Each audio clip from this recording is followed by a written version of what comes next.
ഇന്ന് അവൾ ഇപ്പോൾ യൂറോപ്പിലാണ്. തിയോളജിയിൽ ഗ്രാജുവേഷനും പോസ്റ്റ് ഗ്രാജുവേഷനും ലൈസൻഷ്യേറ്റും ഒക്കെ എടുത്ത ഒരു തിയോളജിയനാണ് ഈ വിസ്ഡം, ജ്ഞാനമ്മ അല്ലെങ്കിൽ വിദ്യ. അവളുടെ ഭർത്താവും തിയോളജി പഠിച്ചിട്ടുള്ള. വാസ്തവത്തിൽ നമ്മളിത് പറയുന്നത് ഇങ്ങനെയും കാര്യങ്ങൾ നടക്കാം. നമ്മളെല്ലാവരും എഞ്ചിനീയറും ഡോക്ടറൊക്കെ ആവണമെന്ന് വേണമെന്നും ചിന്തിക്കണ്ട. ഇങ്ങനെയും സാധ്യതകളുണ്ട്. ഇപ്പോൾ വാസ്തവത്തിൽ അവർ രണ്ടുപേർ ദമ്പതിമാരായിട്ടുള്ള വളരെ അപൂർവം തിയോളജിയൻസിൽ നമ്മൾ പ്രത്യേകിച്ച് ഇന്ത്യയിൽ നിന്ന് അങ്ങനെ ആരുണ്ടെന്ന് തോന്നുന്നില്ല, പ്രത്യേകിച്ച് നമ്മൾ മലയാളികൾ. അപ്പം ഞാനിത് പറയുന്നത് ദൈവത്തിൻ്റെ ജ്ഞാനത്തിന് പുതിയ പുതിയ ഒരുപാട് കാര്യങ്ങൾ നമുക്ക് കാണിച്ചു തരാൻ പറ്റും.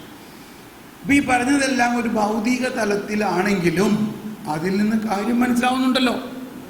ഇപ്പം നമ്മൾക്ക് ഒരുപാട് പ്രശ്നങ്ങളുണ്ട്. പ്രത്യേകിച്ച് സാമ്പത്തിക പ്രശ്നം മാറണമെങ്കിൽ നമ്മുടെ ബുദ്ധി കൊണ്ട് എന്തെങ്കിലുമൊക്കെ ചെയ്തതുകൊണ്ട് മാറില്ല. അത് നമ്മൾ കഠിനാധ്വാനം ചെയ്തത് കൊണ്ടും മാറില്ല. കഠിനാധ്വാനം വേണം, അത് മാത്രം പോരാ. നമ്മൾ കഠിനാധ്വാനത്തോടൊപ്പം ദൈവത്തിൻ്റെ ജ്ഞാനം കൂടി ഉണ്ടാകുമ്പോൾ ഇത് വളരെ അത്ഭുതകരമായിട്ട് മാറും. അപ്പോൾ ഇത് ഒരു നമ്മളുടെ പ്രാക്ടിക്കലായിട്ടുള്ള ഒരു കാര്യമാണ്. നമ്മളുടെ പ്രാക്ടിക്കലായിട്ട് കുടുംബ പ്രശ്നങ്ങൾക്ക്, മക്കളുടെ പ്രശ്നങ്ങൾക്ക്, സാമ്പത്തിക പ്രശ്നങ്ങൾക്ക് എല്ലാമുള്ള ഒരു മറുമരുന്ന് ജ്ഞാനത്തിന് വേണ്ടി പ്രാർത്ഥിക്കാം. ഇപ്പോൾ ഈ അടുത്ത് 2 ആഴ്ചക്കകത്ത് ഷാലോമിൽ മന്ന എന്ന് പറഞ്ഞൊരു പ്രോഗ്രാം ഉണ്ട്, മന്ന. അപ്പോൾ ഈ കഴിഞ്ഞ പ്രാവശ്യം ഇന്ത്യയിൽ 2-3 ആഴ്ചയിൽ ഞാനുമായിട്ടുള്ളൊരു ഇൻ്റർവ്യൂ കണ്ടായിരുന്നു കഴിഞ്ഞ പ്രാവശ്യത്തില്ലേ.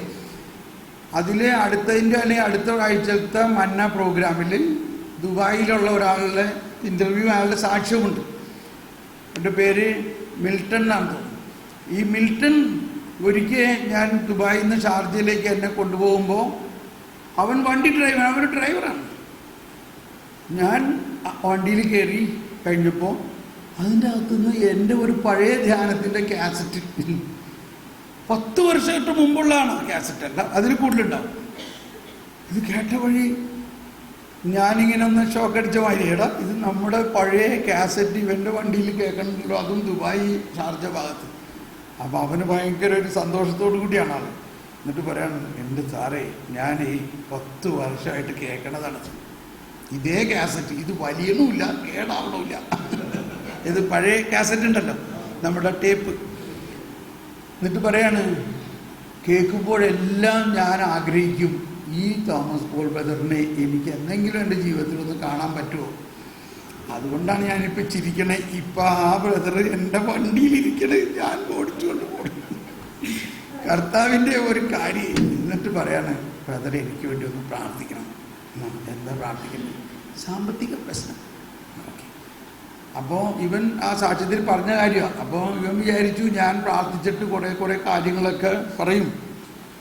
ഞാൻ ഇത്രേ പറഞ്ഞുള്ളൂ, ജ്ഞാനത്തിന് വേണ്ടി പ്രാർത്ഥിക്കുമ്പോൾ നിൻ്റെ പ്രശ്നമെല്ലാം മാറും. അപ്പോൾ അവൻ പറയാണ്, അന്നത് കേട്ടപ്പോൾ പ്രതീക്ഷകളെല്ലാം അസ്തമിച്ചമാതിരി തോന്നി. അതായത് ഈ ഇത്രയും വലിയ ആളെടുക്ക് എന്ന് വേറെ എന്തെങ്കിലുമൊക്കെ പ്രതീക്ഷിച്ചിരുന്നു, പല നിർദ്ദേശങ്ങളൊക്കെ തരുമെന്നൊക്കെ. ഇത്ര മാത്രമല്ലേ പറഞ്ഞുള്ളൂ. പക്ഷെ എന്നിരുന്നാലും പുള്ളില്ല, നാമാൻ്റെ കാര്യം പറഞ്ഞ മാതിരി പുഴയിൽ പോയി മുങ്ങാനല്ലേ പറഞ്ഞുള്ളൂ, വലിയ കാര്യമൊന്നും പറഞ്ഞില്ലല്ലോ. ഇതാണ് സാക്ഷ്യം. ഏതായാലും അത്രയല്ലേ പറഞ്ഞുള്ളൂ, അതങ്ങ് ചെയ്യാം. അങ്ങനെ അന്നു മുതൽ രാവിലെ ജ്ഞാനത്തിന് വേണ്ടി പ്രാർത്ഥിക്കാൻ തുടങ്ങി. എന്നിട്ട് പുള്ളി പറയാണ്, സാവധാനം സകല പ്രശ്നങ്ങളും മാറി, സകല സാമ്പത്തിക പ്രശ്നങ്ങളും മാറി, ആത്മീയതയിൽ വളരെ വളർന്നു. ഇപ്പോൾ പ്രാർത്ഥനാ ഗ്രൂപ്പിലെ ലീഡർ ഭയങ്കരമായിട്ട് ജീവിതം മാറി എന്നാണ് പറഞ്ഞത്. ഞാനീ പറയണത്, ഇതൊക്കെ പറയേണ്ട കാര്യം, ഞാൻ കഴിഞ്ഞ 25 വർഷമായിട്ട് എല്ലാ ദിവസവും പ്രാർത്ഥിക്കുന്ന ഒരു കാര്യമാണ് ഞാൻ. ഇത് പ്രാർത്ഥിച്ചില്ലെങ്കിൽ എനിക്ക് ഒരു ഭയങ്കര ഒരു ദിവസം ഞാനിങ്ങനെ രാവിലെ ഈ ജ്ഞാനത്തിന് വേണ്ടി പ്രാർത്ഥിക്കാൻ വൈകിയോ എന്തുണ്ടായി. അപ്പോൾ ഞാനൊരു ദർശനം മാതിരി കാണുകയാണ്. അതിങ്ങനെയായിരുന്നു, ഒരമ്മ, ആ അമ്മയുടെ മുല കുടിക്കുന്ന ഒരു കുഞ്ഞ്. പക്ഷേ ഈ അമ്മ കുഞ്ഞ് മുല കുടിക്കുന്നില്ല. മുല കുടിച്ചിട്ട് മുല വേണ്ടാന്ന് പറഞ്ഞ് തട്ടിക്കളയാ. അപ്പോൾ അമ്മയ്ക്ക് ഭയങ്കര പ്രയാസം. എന്താ പ്രയാസം? 2 തരത്തിലുള്ള പ്രയാസം. അപ്പോൾ കർത്താവ് പറയാണ്, അമ്മയുടെ മുല കുഞ്ഞ് കുടിക്കുന്നില്ലെങ്കിൽ അമ്മയ്ക്ക് ഭയങ്കര ആകുലതയാണ്. എന്ത്? കുഞ്ഞ് ഭക്ഷണം കഴിച്ചില്ല എന്നുള്ളതിൻ്റെ. രണ്ടാമതെന്താ? അമ്മയുടെ സ്ഥലങ്ങളിൽ മുലപ്പാൽ കൂടിയിട്ട് ഒരു എന്തെന്നാ അതിന് പറയണേ, ഇങ്ങനെ വീർപ്പ് മുട്ടുന്ന ഒരവസ്ഥ. ഇതൊരു ദർശനത്തിൽ എന്നെ കാണിച്ചു തന്നിട്ട് പറയാണ്, നിനക്ക് വേണ്ടി മാത്രം ഉണ്ടാക്കിയിരിക്കുന്ന മുലപ്പാൽ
വചനമാണ്, മനുഷ്യാവതാരം ചെയ്ത വചനമാണ്. കർത്താവിൻ്റെ മാലാഖ പരിശുദ്ധ മറിയത്തോട് വചിച്ചു, പരിശുദ്ധാത്മാവിനാൽ മറിയം ഗർഭിണിയായി. ആ വചനമാണ്. ആ വചനത്തിൽ ജ്ഞാനമുണ്ട്. അതാണ് നമ്പർ 1. ഇനി രണ്ടാമത്തെ പോയിന്റ്, തേജസ്സുറ്റതാണ് ജ്ഞാനം, അത് മങ്ങിപ്പോവുകയില്ല. ജ്ഞാനത്തെ സ്നേഹിക്കുന്നവൻ നിഷ്പ്രയാസം അവളെ തിരിച്ചറിയും. അവളെ തേടുന്നവർ കണ്ടെത്തുന്നു. തന്നെ അഭിലഷിക്കുന്നവർക്ക് വെളിപ്പെടാൻ അവൾ തിടുക്കപ്പെടുന്നു. ഇവിടെ 3 കാര്യമുണ്ട് വാസ്തവത്തിൽ. അവളെ സ്നേഹിക്കുന്നവർക്ക് ജ്ഞാനത്തെ സ്നേഹിക്കുക, അതാണ് ജ്ഞാനത്തെ സ്നേഹിക്കുക. പിന്നെ അവളെ തേടുക, പിന്നെ കരഞ്ഞ് അപേക്ഷിക്കുക. ഇനി അടുത്തത് എന്താണ്? പ്രഭാതത്തിൽ ഉണർന്ന് അവളെ തേടുന്നവർ പ്രയാസം കൂടാതെ അവളെ കണ്ടുമുട്ടും. അവൾ വാതിക്കൽ കാത്തു നിൽപ്പുണ്ട്. അതാണ് കീ പോയിന്റ്. ഇനി അടുത്തത്, അവളിൽ ചിന്തയുറപ്പിക്കുന്നതാണ് വിവേകത്തിന്റെ പൂർണ്ണത. അവളുടെ കാര്യത്തിൽ ജാഗരൂകതയുള്ളവൻ ദുഃഖവിമുക്തനാകും. Praise the lord. നമ്മുടെ ആകുലതകളും ദുഃഖങ്ങളും എല്ലാം ആസ്ഥാനത്താണ്. നമ്മൾ ജ്ഞാനത്തിന് വേണ്ടി പ്രാർത്ഥിക്കുമ്പോൾ, ഇപ്പോൾ വരാനിരിക്കുന്ന ഒരു സംഭവത്തെ ഓർത്ത് വിഷമിക്കാന്നുള്ളത് നമ്മുടെ സ്ഥിരം പരിപാടിയല്ലേ, അല്ലേ? അതിനാണ് ആൻറ്റിസിപ്പേറ്ററി ഫിയർ എന്ന് പറയും. ഇപ്പോൾ ഒരു വർഷം കഴിഞ്ഞിട്ട് നടക്കാൻ പോണ ഒരു കാര്യമാണ്, അതിനെക്കുറിച്ച് ഇപ്പോഴേ ഓർത്തൊന്നും ആവലാതിപ്പെട്ടില്ലെങ്കിൽ നമ്മുടെ ചേച്ചിമാർക്ക് ഒരു സമാധാനമില്ല. എന്നിട്ട് പറഞ്ഞവരോടൊക്കെ പറയുന്നത്, എനിക്കത് ഓർത്തിട്ട് ഭയങ്കര പ്രയാസമാണ്, പ്രയാസപ്പെട്ടിട്ട് എന്താ കാര്യം? അപ്പോൾ ഈ വചനമൊക്കെ നമുക്ക് ഇഷ്ടമുള്ള മാതിരി ഇരുത്താൻ പോലും. ഈശോ പറയുന്നുണ്ട്, നിങ്ങൾ ആകുലപ്പെടാതിരിക്കുക, അല്ലേ? നാളത്തെക്കുറിച്ച് നിങ്ങൾ ഓർത്ത് എന്താണ്? ലൂക്ക 12-ലാണ്. ലൂക്ക 12:22. അത് ഞങ്ങളൊരു പാട്ടായിട്ട് അന്ന് എഴുതിയിട്ടാണ്. ആകുലരാകേണ്ട, നിങ്ങൾ ആകുലരാകേണ്ട, ആകാശത്തിലെ പക്ഷികളെ ഒന്ന് നോക്കൂ, ഒന്ന് നോക്കൂ, വിതയ്ക്കുന്നില്ല, കൊയ്യുന്നില്ല, കളപ്പുരകളിൽ ശേഖരിക്കുന്നുമില്ല. ഇത് നിങ്ങൾക്ക് അറിഞ്ഞൂടാ? ഇതൊക്കെ പണ്ട് എന്ത് ഭക്ഷിക്കുമെന്നോ, ജീവനെ കുറിച്ചോ, എന്ത് ധരിക്കുമെന്ന് ശരീരത്തെ പറ്റിയോ നിങ്ങൾ ആകുലരാകേണ്ട. ഈ ആകുലത എന്നുള്ള വാക്കാണ്. അപ്പൊ ദുഃഖവിമുക്തരാകും, ആകുല വിമുക്തരാകും എന്തുണ്ടെങ്കിൽ? ജ്ഞാനമുണ്ടെങ്കിൽ. ജ്ഞാനത്തിലൂടെ നമ്മൾ നീങ്ങുകയാണെങ്കിൽ. ഇനി വേറെ ഒരുപാട് കാര്യങ്ങൾ ഞാൻ പറഞ്ഞുതരാം. ഇപ്പോൾ ഒരുപാട് ആശ്വാസം തോന്നുന്നുണ്ടോ? നമ്മുടെ എല്ലാ പ്രശ്നത്തിനും ഒരു കൗൺസിലറുടെ അടുത്തും പോകാതെ പരിശുദ്ധാത്മാവാകുന്ന കൗൺസിലറിലൂടെ പരിഹാരമുണ്ടെന്ന് ഉറപ്പുണ്ടോ? ഇതാണ് നമ്മൾ മറ്റുള്ളവരെ ട്രെയിനിങ് കൊടുക്കേണ്ടത്. ഓക്കെ, ഇനി ജ്ഞാനത്തിൻ്റെ ഈ 7-ാം അധ്യായത്തിലേക്ക് കിടക്കുകയാണെങ്കിൽ, അവിടെ സോളമൻ ജ്ഞാനത്തെക്കുറിച്ച് ഇപ്പം നമ്മൾ പറഞ്ഞു, സോളമനേക്കാൾ വലിയവൻ ഇവിടെ. പക്ഷെ ഈശോ വിശദമായിട്ട് ഒരുപാടൊന്നും പറയാത്തത് എന്താണെന്ന് വെച്ചാൽ, ഇതൊക്കെ ഇങ്ങനെ ഇവിടെ പറഞ്ഞേക്കണത് കൊണ്ടാണ്. പക്ഷെ അവിടെ നമ്മൾ മനസ്സിലാക്കേണ്ട ചില കാര്യങ്ങൾ, ഈ ജ്ഞാനം യേശുക്രിസ്തുവിലൂടെ നമ്മൾക്ക് ലഭിച്ച് കഴിഞ്ഞിരിക്കുന്നു എന്നും കൂടി മനസ്സിലാക്കുമ്പോഴെന്താ, യേശുക്രിസ്തുവിലൂടെ ഈ ജ്ഞാനം നമുക്ക് ലഭിച്ച് കഴിഞ്ഞിരിക്കുന്നു. എന്നിരുന്നാലും ആ ജ്ഞാനത്തിൻ്റെ പ്രവർത്തനങ്ങളെ സോളമൻ വിവരിച്ചിരിക്കുന്നത് പഠിക്കുന്നത് നല്ലതാണ്. കാരണം സോളമൻ ഇത് കൊടുത്തത് സോളമന് വേണ്ടിയല്ലല്ലോ. സോളമൻ തന്നെ പറയുന്നുണ്ട്, ഇതെല്ലാം മറ്റുള്ളവരെ പഠിപ്പിക്കുക എന്നുള്ളതാണ്. അപ്പൊ അതിൽ 7-ാം അധ്യായത്തിൽ 7 മുതലുള്ള വചനം വായിക്കാം. എല്ലാവരെയും പോലെ ഞാനും മർത്യനാണ്, മണ്ണിൽ നിന്നുള്ള ആദ്യ സൃഷ്ടി സൃഷ്ടിയുടെ പിൻഗാമി. അത് 7 അല്ലല്ലോ. ഓക്കെ, അപ്പോൾ അതതിൻ്റെ അവതാരികയാണ്. ഇനി 7:7 വായിച്ചോളെ.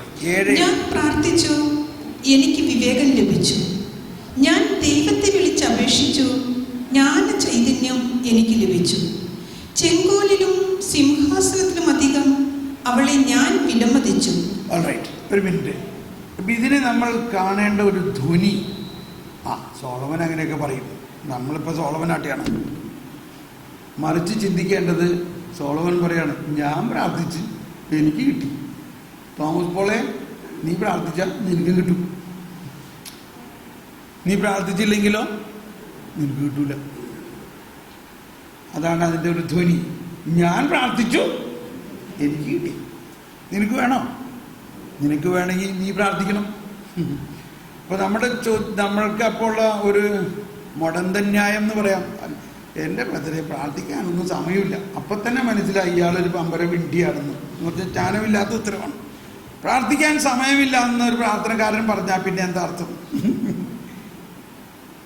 അപ്പോൾ ഇസ്രായേലിൽ രാജാവിന് വേറെ പണിയൊന്നും ഉണ്ടായിരുന്നില്ല അല്ലേ? അയാൾക്ക് പ്രാർത്ഥിക്കാൻ സമയമുണ്ടായിരുന്നു. പോപ്പ് ഫ്രാൻസിസിന് 4 മണിക്ക് എഴുന്നേറ്റ് പ്രാർത്ഥിക്കാൻ സമയമുണ്ട്. മദർ തെരേസയ്ക്ക് പ്രാർത്ഥിക്കാൻ സമയമുണ്ട്. നമുക്ക് ഭയങ്കര ബിസിയാണ്, നമുക്ക് സമയമില്ല. കാര്യത്തിൻ്റെ കിടപ്പ് മനസ്സിലായോ? അപ്പോൾ ഒരിക്കലും ഇങ്ങനെ ഒരു ചിന്തയുണ്ടാവരുത്. പ്രാർത്ഥിക്കാൻ സമയമില്ല എന്ന് തോന്നിയാൽ തന്നെ അതൊരു വലിയ വിഡ്ഢിത്തരത്തിൻ്റെ ലക്ഷണമാണത്. ഞാനിത് കാര്യം ഒരു സെമിനാരിയിൽ ഇങ്ങനെ ധ്യാനിപ്പിക്കുമ്പോൾ, അപ്പോൾ സെമിനാരിയിൽ നമ്മൾ കുറ്റം പറയല്ല, അവിടെയും പ്രാർത്ഥിക്കാൻ സമയമില്ല എന്നുള്ളതാണ് പ്രശ്നം. ബാക്കി എല്ലാ ജോലിയും കഴിഞ്ഞ് കഴിഞ്ഞിട്ട് പ്രാർത്ഥിക്കാൻ സമയമില്ല. അപ്പോൾ അവിടുത്തെ സ്പിരിച്വൽ ഡയറക്ടർ പുള്ളിയാണല്ലോ പ്രാർത്ഥനയുടെ ചുക്കാൻ പിടിക്കുന്ന ആൾ. അദ്ദേഹം അപ്പോൾ നർമ്മരസമായിട്ട് ഈ കാര്യത്തെ ഒന്നുകൂടി അവതരിപ്പിച്ച ഒരു കഥ പറഞ്ഞുകൊണ്ടാണ്. പുള്ളി പറയാണ്, ഒരു മരം വെട്ടുകാരൻ വലിയ കോടാലി വെച്ചുകൊണ്ട് ഈ മരം ഇങ്ങനെ വെട്ടുകയാണ്. 2-3 മണിക്കൂർ വെട്ടിയിട്ടും മരം മുറിയണില്ല. അപ്പൊ ഇയാളങ്ങ് വേർത്ത് കുളിച്ച് ഇയാൾ ഈ കോടാലിനോട് ദേഷ്യപ്പെടാൻ ഉള്ള തെറി മുഴുവനും പറയാണ് ഈ കോടാലിയോട്. അപ്പൊ അതിലെ കൂടി പോയ ഒരു വയസ്സായ ചേട്ടൻ പറഞ്ഞു, എന്താണ് നീ ബഹളുണ്ടാക്കണേ, എന്ത് പറ്റി നിനക്ക്? ഈ കോടാലിനൊന്നിനും കൊള്ളില്ല, ഇതിന് ഞാൻ 3 മണിക്കൂറായിട്ട് ഇത് വെട്ടിയിട്ട് ഈ മരവും മുറിയണില്ല. അപ്പൊ ഇയാൾ ചോദിച്ചു, ഈ കോടാലി കാണട്ടെ. എടാ, ഈ കോടാലിയുടെ വായ മടങ്ങിയിരിക്കാൻ, ഈ കോടാലി ഒന്ന് മൂർച്ച വെപ്പിക്കും, ഈ കോടാലി ഒന്ന് മൂർച്ച വെപ്പിച്ചുകൊണ്ട് വെട്ട്. എനിക്കിപ്പോൾ അതിന് സമയമില്ല, എനിക്കതിന് സമയമില്ല. കാര്യം മനസ്സിലായോ? ഇല്ലേ? മനസ്സിലായോ? അതാണ് കാര്യം. കോടാലിയുടെ വായ മൂർച്ച വെപ്പിക്കാൻ സമയമില്ല. 3 മണിക്കൂർ ഈ മൂർച്ചയില്ലാത്ത കോടാലിയുമായിട്ടിട്ട് മരവും വെട്ടണില്ല, ശരീരവും പോയി. ഇതാണ് നമ്മുടെ ജീവിതം.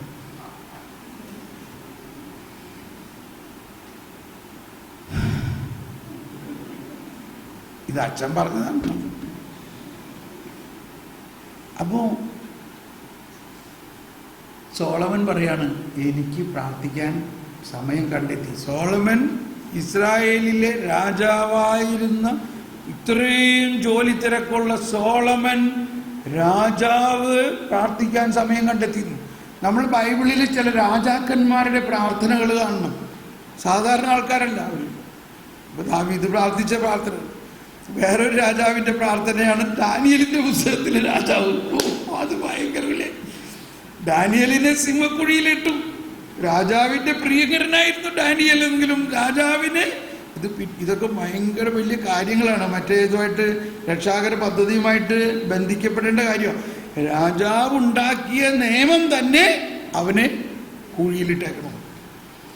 എന്നാൽ ഈ നിയമം ഉണ്ടാക്കിയ രാജാവിനെ അവന് രക്ഷിക്കാൻ പറ്റുന്നില്ല. പക്ഷെ രാജാവ് എന്ത് ചെയ്തു? രാജാവ് രാത്രി മുഴുവനും ഉപവസിച്ച് പ്രാർത്ഥിച്ചു.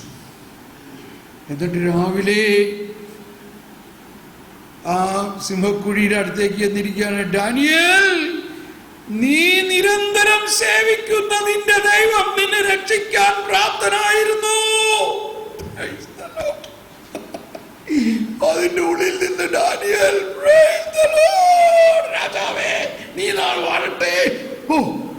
സ്വരം കേട്ടപ്പോ രാജാവിനുണ്ടായ ആശ്വാസം ഒന്ന് ആലോചിച്ച് നോക്കി.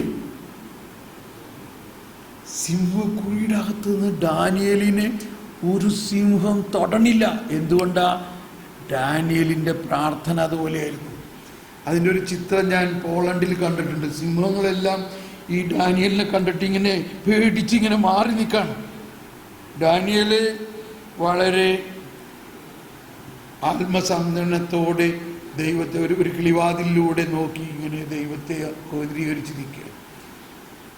പ്രാർത്ഥനയുടെ ശക്തിയാണ്. സിംഹങ്ങളുടെ വായടച്ചു കെട്ടി. പിറ്റേ ദിവസം രാജാവ് എന്ത് ചെയ്തു? ഇപ്പോഴെനിക്ക് മനസ്സിലായി, നീ ആരാധിക്കുന്ന ദൈവമാണ് യഥാർത്ഥ. അതുകൊണ്ട് ഇന്നു മുതൽ സകല രാജ്യക്കാരോടും ഇതാ വിളംബരം ചെയ്തിരിക്കുന്നു, ഈ ഡാനിയേൽ ആരാധിക്കുന്ന ദൈവമാണ് നമ്മുടെ ദൈവം. Price the Lord. കണ്ടോ, ഒരു രാജാവ് മാനസാന്തരപ്പെടുക മാത്രമല്ല, ആ രാജ്യം മുഴുവനും ദൈവത്തെ സ്വീകരിച്ചിരിക്കുന്നു. അതാണ് ഞാൻ പറഞ്ഞത്. നമ്മൾ ഈ സുവിശേഷത്തിലെ ഓരോ പ്രവാചകന്മാരെ കാണുമ്പോൾ മനസ്സിലാക്കേണ്ട ഒരു കാര്യം, നമ്മൾ കരിസ്മാറ്റിക് ആയപ്പോഴല്ലേ ഇത്രയും ജനം വേണം, വലിയ കൺവെൻഷൻ വേണം, ഇതൊക്കെ ഞാനും ചെയ്തു. പക്ഷെ അത് കഴിഞ്ഞിട്ട് കാലക്രമേണ ഒരിക്കൽ ഞാനൊരു ധ്യാനത്തിന് 5000 നോട്ടീസൊക്കെ അടിച്ച് ഭയങ്കര വലിയ ധ്യാനം ആണെന്നൊക്കെ അവർ പരസ്യം ചെയ്ത് അവിടെ ചെന്നപ്പോൾ രണ്ടാള്. അപ്പോൾ ഈ സംഘാടകർ, ഇത് സ്വിറ്റ്സർലൻഡിലാണ്, സംഘാടകരെല്ലാം ഭയങ്കര വിഷമിച്ച് ചമ്മി എൻ്റെ മുഖത്ത് നോക്കാണ്ട് ഇങ്ങനെ ഇരിക്കണം. അവരെന്നെ മുമ്പിലേക്ക് വരണേ ഇല്ല, പേടിച്ചിട്ട്. രണ്ടാള്. പക്ഷെ എനിക്ക് ഒരു പ്രയാസമില്ല. ഞാൻ അവരെല്ലാവരും വിളിച്ചിട്ട്, നിങ്ങൾ ഒന്നുകൊണ്ട് പ്രയാസപ്പെടണ്ട, ഇത് കർത്താവിൻ്റെ ഒരു അടയാളമാണ്. എന്നിട്ട് ഞാൻ പറഞ്ഞു, എനിക്ക് ഇങ്ങനെ പറയാൻ തോന്നിയത്, കർത്താവ് ഈശോ മിശിഹ ഒരുപാട് ജനങ്ങളോട് സുവിശേഷം പ്രഘോഷിച്ചു, ഇല്ലേ? വലിയൊരു ജനാവലി അവൻ്റെ പുറകെ നടന്നു. പക്ഷേ ഇവരാരും ആ കാൽവരി മലയിലുണ്ടായോ? അവിടെ ആകെ 2-3 പേരുണ്ടായുള്ളൂ. അവരാണ് ക്രിസ്ത്യാനികൾ. Price the Lord. അതിനുശേഷം ഇന്ന് ആഴ്ച കൺവെൻഷനൊന്നും കുറ്റം പറയല്ല കേട്ടോ, ഞാനീ പറയുന്നത് ഒരു സ്പിരിച്വാലിറ്റിയുടെ കാര്യമാണ്.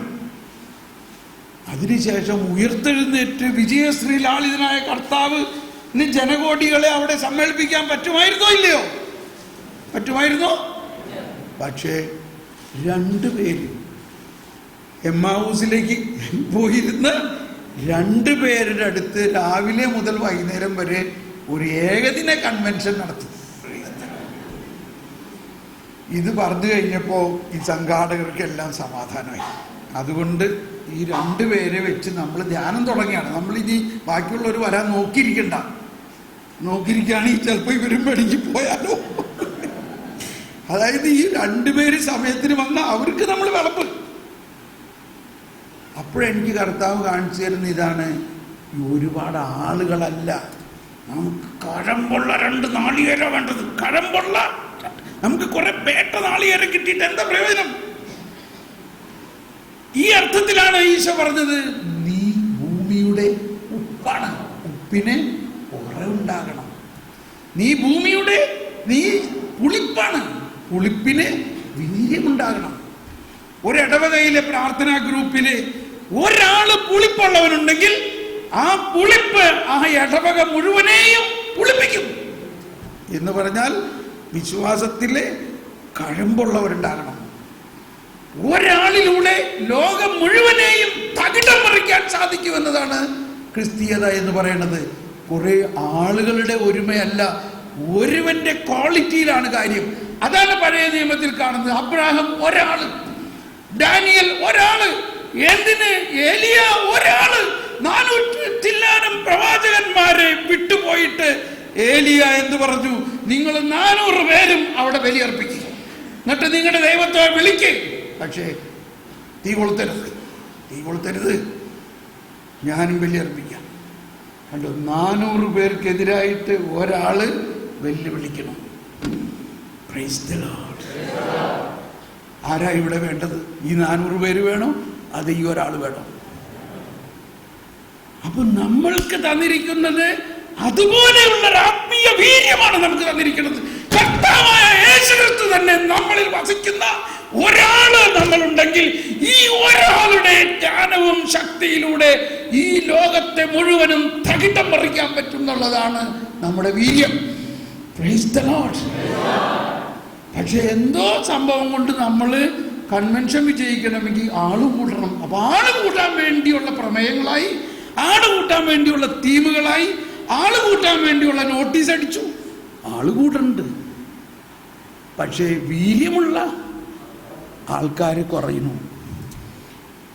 ഞാനിത് കുറ്റം പറയല്ല. ഒരു കാലത്ത് എന്നോട് കർത്താവ് പറഞ്ഞു, 1993 നോർത്ത് ഇന്ത്യയിൽ വെച്ചിട്ട് പറഞ്ഞു, പട്ടാളക്കാർ കുറെ ഉണ്ടായത് കൊണ്ട് പ്രയോജനമില്ല, ക്യാപ്റ്റൻ ഉണ്ടാകണം. Many soldiers but no captain. എന്നിട്ട് നോർത്ത് ഇന്ത്യക്ക് വേണ്ടി ഒരു ലീഡർഷിപ്പ് പ്രോഗ്രാം നടത്താൻ എന്നോട് പറഞ്ഞു. ഞാൻ പല ബിഷപ്പ് ഹൗസുകളിലൊക്കെ പോയി അങ്ങനെ ഇൻഡോറിൽ നടത്തി. അങ്ങനെ അതിലുണ്ടായ ആളുകളാണ് ഇന്ന് നോർത്ത് ഇന്ത്യയിലെ മിക്കവാറും വലിയ വലിയ എല്ലാ വചനപ്രഘോഷകരും. Praise the lord. National team chairman Cyril John മുതൽ അതിൽ നിന്നുണ്ടായവരാണ്. രക്തസാക്ഷിയായ റാണി മരിയ മുതൽ അതിൽ നിന്നുണ്ടായതാണ്. Price the Lord. നമുക്ക് വേണ്ടത് കുറെ ആളുകളല്ല, കഴമ്പുള്ള, വീര്യമുള്ള, ജ്ഞാനമുള്ള, വിശ്വാസത്തിൽ ദൃഢതയുള്ള, ധൈര്യമുള്ള ഒരു 3-4 പേര് മതി. Price the Lord. അങ്ങനെ നമ്മൾ ഓരോരുത്തരും ചിന്തിച്ചാൽ മതി. അങ്ങനെ നമ്മൾ ഓരോരുത്തരും ചിന്തിക്കണം. അയ്യോ, ഞാൻ എങ്ങനെ ഒറ്റയ്ക്ക് പോകും, കുറെ പേരെൻ്റെ കൂടെ ഇല്ലല്ലോ എന്ന് വിചാരിക്കല്ല. എൻ്റെ കൂടെ ആരും നോക്കിയിട്ടല്ല. ഞാൻ യൂറോപ്പിൽ ചെന്ന്, ഞാൻ ഇപ്പോഴും അവിടെ പറയും, ഇവിടെ ഒരു കോൺട്രാക്റ്റും സൈൻ ചെയ്തിട്ടല്ല ഞാൻ യൂറോപ്പിലേക്ക് വന്നത്. എന്നോട് കർത്താവ് പോകാൻ പറഞ്ഞ് പോയി. അവിടെ എവിടെ താമസിക്കും, ആരെന്ത് തരും, ഒന്നും നോക്കിയിട്ടല്ല പോയത്. ഞങ്ങൾ പോകുമ്പോൾ കർത്താവ് പറഞ്ഞ് ഒറ്റയ്ക്ക് പോകേണ്ട 4 പേര്, ഷാജി വേറെ 3-4 പേര് കൂടിയുള്ള 4 പേരുടെ ടീമായിട്ട് ചെന്ന് ഫ്രാങ്ക്ഫർട്ട് എയർപോർട്ടിൽ ഇറങ്ങിയ വഴി ഞങ്ങൾ അവിടെ ഇടതുകാലായാലും അവിടെ വെച്ച് ചവിട്ടുകാട് നടത്തിയിട്ട് പറഞ്ഞു, നീ കാലുകുത്തുന്ന ദേശമെല്ലാം ഞാൻ നിനക്ക് തരും എന്ന് ഞങ്ങളങ്ങ് അവകാശപ്പെട്ട് ഞങ്ങൾ കാലുകുത്തിയ ആ നാട് ഞങ്ങളങ്ങ് അവകാശമാക്കി അങ്ങ് എടുത്തു. അതുകൊണ്ട് ഇന്നും ഞങ്ങളെ അവിടെ നിന്ന് വിടണില്ല. അപ്പോൾ ഞാനിതെല്ലാം പറഞ്ഞു വന്നത്, സോളമൻ ഒരാൾ പറഞ്ഞ കാര്യമാണ്. ഞാൻ പ്രാർത്ഥിച്ച് എനിക്ക് ജ്ഞാനം കിട്ടി. നീ പ്രാർത്ഥിച്ചാൽ നിനക്ക് കിട്ടും, പ്രാർത്ഥിച്ചില്ലെങ്കിൽ നീ ഇങ്ങനെ തന്നെ ഇരിക്കും. എങ്ങനെ ഇരിക്കും? ഈ പേട്ടത്തേങ്ങയായിട്ടിരിക്കും. മനസ്സിലായ? ഈ പേട്ടത്തേങ്ങയല്ല, കഴമ്പുള്ള ഒരു നാളികേരമാകണം. ഇനി അടുത്ത 4-5 വചനങ്ങളിൽ സോളമൻ പറയുന്ന കാര്യം വളരെ പ്രധാനമായ കാര്യമാണ്. ഞാൻ പറയുമ്പോൾ നിങ്ങൾ വിഷമം വിചാരിക്കരുത്.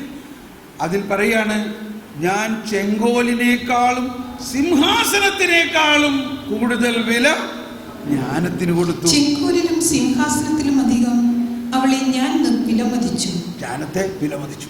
അവളോട് തുലനം ചെയ്യുമ്പോൾ ധനം നിസ്സാരമെന്ന് ഞാൻ കണക്കാക്കി. അനർഘരത്നവും അവൾക്ക് തുല്യമല്ലെന്ന് ഞാൻ കണ്ടു. അവളുടെ മുൻപിൽ സ്വർണം മണൽത്തരി മാത്രം, വെള്ളി കളിമണ്ണും. സൗന്ദര്യത്തെക്കാളും ആരോഗ്യത്തെക്കാളും കൂടുതൽ, ആരോഗ്യത്തെയും സൗന്ദര്യത്തെക്കാൾ അവളെ ഞാൻ സ്നേഹിച്ചു. ഓക്കെ, മതി, നിർത്തുക. ഇപ്പൊ ഇവിടെ 3-4 കാര്യങ്ങൾ. ഇത്രയും വലിയ രാജാവായിരുന്നിട്ടും ആ രാജകീയ പദവിയോ ആ സിംഹാസനോ അല്ല, അതിനേക്കാൾ വിലമതിച്ചതാണ് ജ്ഞാനം എന്ന് അദ്ദേഹം മനസ്സിലാക്കി. ഇതൊരു പോയിന്റാണ്. ജ്ഞാനം നമുക്ക് കിട്ടും. എന്നാത്തിനാ? ഇതെന്ത് ചെയ്യാനാ ഈ ജ്ഞാനം? നമുക്കിപ്പോൾ ഉള്ള ആവശ്യമുള്ള കാര്യങ്ങളൊക്കെ ഉണ്ട്, കഴിവുകളുണ്ട്, ഇതൊക്കെ ഉണ്ട്. ഞാനിങ്ങനെയൊക്കെ അങ്ങ് ജീവിച്ചോളാം. അതുപോരാ. നമ്മൾ ഈ ചോദിക്കുന്ന ജ്ഞാനം എന്നത് രാജാവിൻ്റെ സിംഹാസനത്തെക്കാളും ചെങ്കോലിനേക്കാളും കൂടുതൽ വലുതാണെന്ന് അദ്ദേഹം വിലമതിച്ചു. അദ്ദേഹത്തിന് ദൈവം ധാരാളം സമ്പത്തും സ്വർണവും കൊടുത്തിരുന്നുവെങ്കിലും അതിനേക്കാളും വിലയുള്ളതാണ് ജ്ഞാനമെന്ന് മനസ്സിലാക്കി. അപ്പോൾ ജ്ഞാനത്തിൻ്റെ വില മനസ്സിലാക്കണം നമ്മൾ. ജ്ഞാനത്തിൻ്റെ വില. അപ്പോൾ ഒന്ന് നമ്മളത് പ്രാർത്ഥിക്കാൻ ഒരു പ്രിയോറിറ്റി സമയം കണ്ടെത്തണം. എല്ലാം സമയം കഴിഞ്ഞിട്ട് സമയമുണ്ടെങ്കിൽ പ്രാർത്ഥിക്കാമെന്ന് പറയാനല്ല, പിന്നെ അതിൻ്റെ വില മനസ്സിലാക്കണം. ഇനി നമ്മൾ ആരാധനയിലേക്ക് നീങ്ങാൻ പോവുകയാണ്. അപ്പോൾ ഈ അടുത്ത വചനം കൂടി 7:14, നേരത്തെ 6:14 പറഞ്ഞു, 7:14 പറയുന്നത് വായിച്ചോളൂ. അത് മനുഷ്യർക്ക് അക്ഷയനിധിയാണ്, ജ്ഞാനം സിദ്ധിച്ചവർ ദൈവത്തിന്റെ സൗഹൃദം നേടുന്നു. Price the Lord. ഒന്ന് എല്ലാവരും കരമുയർത്തി ശബ്ദമുയർത്തിയിട്ട് പറയൂ. ജ്ഞാനം സിദ്ധിച്ചവർ അല്ലല്ല, അത് അക്ഷയനിധി. അത് മനുഷ്യർക്ക് അക്ഷയനിധിയാണ്. ജ്ഞാനം സിദ്ധിച്ചവർ ദൈവത്തിന്റെ സൗഹൃദം നേടുന്നു. അവളുടെ പ്രബോധനം അവരെ അതിന് യോഗ്യരാക്കുന്നു. ശ്രദ്ധിക്കണം, ഇവിടെ ആദ്യത്തെ കാര്യം എന്താണ്? ഇത് അക്ഷയനിധിയാണ് ജ്ഞാനം. നമ്മൾക്ക് കിട്ടുന്ന മറ്റുള്ള എല്ലാ നിധികളും അക്ഷയമല്ല. എന്ന് പറഞ്ഞാൽ നമ്മുടെ ആത്മാവ് അക്ഷയമായ ആത്മാവാണ്.